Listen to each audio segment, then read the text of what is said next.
Hi, and welcome to this, the last episode of SWESEM Junior's ECG Essentials. My name is Julia. I work as a junior doctor in Stockholm, and I am also the chair of SWESEM Junior. And today I will be talking to you about electrolyte disturbances, as well as medicine toxicity and its effect on the ECG. So in med school, I remember being taught that the electrolytes interact in a very intrinsic pattern in the myocardial cells, causing the heart cells to either pump harder or less hard, and causing them to become stable or less stable. So in this first picture, what you can see is essentially a very, very schematic picture of how electrolytes interact in a myocardial cell. So the square is supposed to represent a myocardial cell, and what you have there is the sodium-potassium pump, which most of you will probably remember with horror, and also the sodium-calcium exchange channels.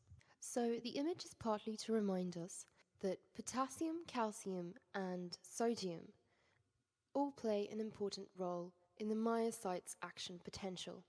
Now, during the myocyte's depolarizing phase, it starts with sodium flooding into the cells. When the sodium reaches its peak concentration, calcium will start to enter the cells slowly, and potassium will finally exit the cells. This is part of the depolarization phase. Now, what I have drawn in my fantastic paint skills is the repolarization phase. That is to say, when the sodium-potassium pump uses energy, such as ATP, to pump potassium back into the cells, as well as pumping sodium out. Now, during the depolarization, we also got an intracellular increase in calcium. So, we need to get that out, and that happens through the sodium-calcium exchange. So, what I want to focus on first is the effects of hypokalemia on the heart. So hypokalemia means that we have a decreased amount of potassium in the extracellular fluid, and since potassium works as a stabilizer of the myocardial cells, we will consequently get an increased excitability of the myocardial cells. This mostly shows an increased excitability in the ventricles, but can also show us increased excitability in the atrial cells. So what does this actually mean for our patients? Well, what it means is that if the potassium level is very low, then their heart will be more prone to arrhythmias. These can be in the form of VT, VF, or even torsade de pointes. If we look at this first ECG, you can see a patient that is going into torsade de pointes, and this is a patient with very severe hypokalemia. This isn't the traditional signs that we see in an ECG of a patient who presents to RED with hypokalemia. If we go to the second ECG though, you'll see the more classical signs of a milder hypokalemia. What we see is an increased amplitude and length of the P wave as the atrial cells react more strongly to the stimulus of the sinus node. The PR interval is classically prolonged due to this. The T wave that we see in this ECG is inverted. It can also simply be flattened, and it is, as in this case, typically followed by a U wave. These are best seen in the precordial leads, and they give the impression of that we have a very long QT interval, but what we're actually looking at is a very long QU time. If we go to the other extreme, moving from hypokalemia to hyperkalemia, we get, logically enough, the reverse effect. Instead of having an increased excitability of the myocardial cells, we instead get a decrease in the excitability. This is also predominantly in the ventricles, but to a certain extent also in the atria. Depending on the severity of your patient's hypokalemia, you will get different signs on your ECG. The subtle signs of the milder hypokalemia will show as the reverse of what we see in hypokalemia. So flattened P waves, and these will flatten to the point of obliteration in more severe cases. And instead of having flattened or inverted T waves, Patients with hyperkalemia tend to have peaked T waves. This is commonly described as the earliest sign of hyperkalemia, and it is what we see in this first ECG. Because we have a tendency of the P waves to flatten and the excitability of the atria to go down, the interval of the QRS complexes can become prolonged. What naturally follows when the heart doesn't get impulses from the atria is an active escape rhythm. This can be either from the AV node or from the ventricles themselves, and quite naturally we will get different appearances depending on if we have a junctional escape rhythm or a ventricle escape rhythm. In very severe hyperkalemia, we get something that is called a pre-terminal rhythm. This is what we see on this ECG. Down the bottom, in lead 2, we have what is called a sine wave appearance. It's usually followed quite soon after by cardiac arrest. The classic patient to present with a hyperkalemia quite so severe is someone with severely decreased kidney function.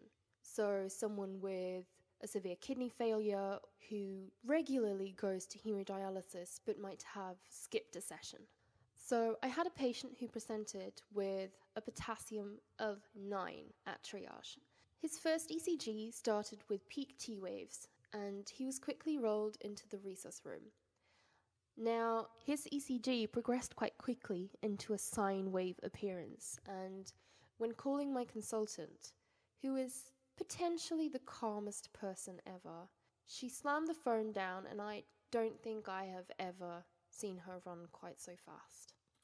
Thankfully, the patient did very well and did not end up in cardiac arrest, but it was quite scary at the time. When talking about electrolyte disturbances in general, disturbances in potassium is regularly what is most clearly associated with adverse events.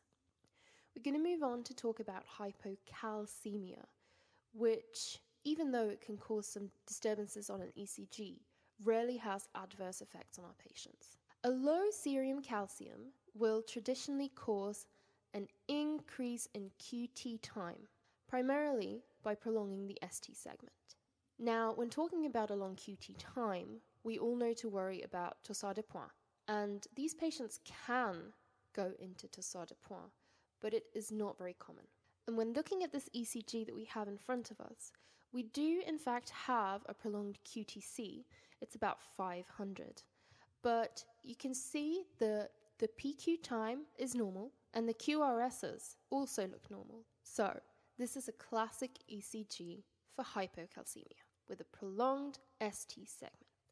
Hypercalcemia works in the opposite direction, also logically enough, and reduces QT time by a shortening of the ST segment. In severe hypocalcemia, we can see something that is called an Osborn wave or a J wave, which is noted on this ECG, and I think it is best described as a dent in the R wave. With extreme hypercalcemia comes a risk of ventricular irritability, and VF arrests have been noted, although, as with hypocalcemia, it is less common than with potassium disturbances. Now, our third important electrolyte in the myocardial cells is sodium. We're not going to talk about this specifically, but we're going to talk about it instead in view of medical toxicity.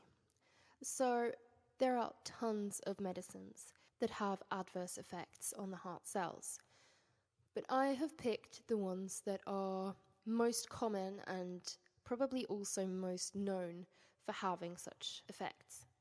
So what I want to talk about first is the tricyclic antidepressant, or TCA.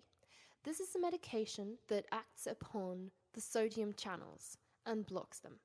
TCA is very well known for its cardiac toxicity, and even though the trend is to move more towards SSRI or SNRI in treating depressed patients, there are still quite a lot of patients who receive TCA. And if you get a patient coming in who says that they have taken too much TCA, or where you have reason to suspect such, I would say getting an ECG is one of the first things you should ask your assistant nurse to do while you go through the ABCs. Now, TCAs work as a general depressant on myocardial excitability, By blocking sodium channels. They block sodium channels in the brain and heart, so if you have a patient with very severe intoxication, you might not only see ECG changes, but also seizures. Because of the decreased excitability of the myocardial cells, you will generally see widened QRS complexes. This is because the impulses travel slowly through the myocardium. Because you get a secondary inhibition of the sodium-potassium pump, you will also see a decreased QT interval. Despite the general inhibition of the myocardial cells, the sinus node becomes disinhibited and your patient will present with tachycardia. Now, the next medication I wanted to talk about are beta blockers, and I also threw in calcium channel blockers there because they have the same effect on the heart and the ECG when taken in toxic levels. Now, beta blockers and calcium channel blockers work as general depressants. This means that they depress the sinus node, the AV node, and the myocardial cells, and depending on toxicity will cause different effects. Now, in this first ECG, we have a patient who has a sinus bradycardia with a heart rate of 45 and also an AV block type 1. As toxicity gets progressively worse, the sinus inhibition will become even stronger, eventually leading to a sinus arrest, which can be seen in this ECG. Here we have no P waves visible and a slow junctional rhythm. We know this because the QRS complexes are still narrow, but the beats per minute is 30. Now, moving on to my third example ECG, here we can see P waves, but they have no correlation with the QRS complexes. Thus, we have an AV block type 3 with a sinus rhythm of about 90 and a ventricular escape rhythm of about 30. This means that the atria and the ventricles beat irrespective of each other. And summing up toxicity by beta blocker or calcium channel blockers, we get a general inhibition which can cause sinus bradycardia, an AV block of varying degree, a sinus arrest, and a junctional or ventricular rhythm. The last medication I want to talk to you about is probably the classic, known for its positive effects on the heart but also negative, and that is digoxin. Digoxin is a medication that we use to slow the AV node at the same time as increasing the inotropic effect of the myocardial cells. So what we use digoxin for is primarily for people who have a fast atrial fibrillation or atrial flutter. By decreasing the activity of the AV node, we will slow the ventricular rhythm in these patients. And by increasing the inotropic effect of the myocardial cells, we will increase the contractibility of the ventricles, thus giving a better cardiac output. In digoxin toxicity, this goes to the extreme, where the AV node is inhibited to such an extent that we get an escape rhythm. This is also because digoxin in higher concentrations increase the automaticity of the myocytes. And where we in non-toxic doses get a positive inotropic effect, in toxic doses this creates an unstable, overly excitable membrane. Now, when looking at the ECG, we can see a fast supraventricular rhythm with a prolongation of the AV time and premature ventricular complexes. When looking at this ECG, I think that the most clear picture is that we have a combination of supraventricular and ventricular complexes. Now, digoxin, even in non-toxic doses, creates some ECG changes, and these are generally described as a biphasic T wave, or what is also called a Salvador Dali mustache sign, as you can see on the picture. If you get an ECG looking like this on a patient with digoxin, you don't need to fret. But if you are intending to increase the dose of digoxin or give the patient more, you might want to get a concentration before you do so. And to summarize, I think it's important to remember that those 3 little electrolytes that we talked about during this lecture have a very strong impact on the heart when put out of balance.